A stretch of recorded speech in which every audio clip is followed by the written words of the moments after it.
कहानी शुरू होती है सूर्यदेव के तेजस्वी महल से। देवी संध्या अपने पति का तेज सहन नहीं कर पाती और अपनी जगह अपनी प्रतिछाया छाया को छोड़कर चली जाती है।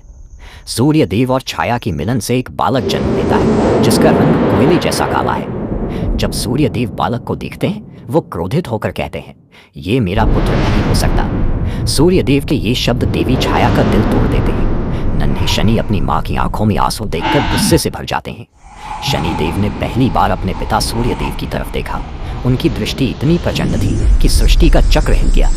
सूर्यदेव का चमकता हुआ शरीर काला पड़ने लगता है। उन्हीं कुष्ठ लेप्रोसी रोग हो जाता है और उनकी सप्तश्वा 7 हॉर्सेस थम जाते हैं। ब्रह्मांड में अंधेरा छा गया। तब त्रिदेव ब्रह्मा विष्णु महेश को हस्तक्षेप करना पड़ा। सूर्यदेव को अपनी गलती का एहसास हुआ और उन्होंने शनि से माफी मांगी। तब जाकर उनका तेज वापस आया। लेकिन शनि ने समझ लिया था कि संसार में शक्ति के साथ न्याय होना कितना जरूरी है। शनिदेव ने घर त्याग दिया और काशी या हिमालय जाकर भगवान शिव की घोर तपस्या की।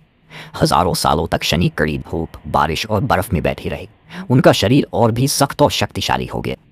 महादेव प्रकट होते हैं। शनि कहते हैं, हे महादेव, मुझे वो स्थान दीजिए जहां मैं किसी की भी दबाव में ना आऊं। मैं देवताओं को भी उनके बुरे कर्मों का दंड देना चाहता हूँ। महादेव ने उन्हें दंडनायक और कर्म फलदाता की उपाधि दी। उन्हें नवग्रहों में सबसे ऊंचा स्थान मिला। शनिदेव का मानना है कि इंसान जब तक दुख और कठिनाई से नहीं गुजरता वो असली ज्ञान नहीं पाता। उनकी 7.5 साल का समय कोई सजा नहीं बल्कि एक प्योरिफिकेशन प्रोसेस, शुद्धिकरण है। राजा हरिश्चंद्र का किस्सा याद करें। शनि के दरबार में राजा हो या रंग सब बराबर हैं। जब परीक्षा का समय आता है तो बड़ी बड़ी राजमहल भी छूट जाते हैं।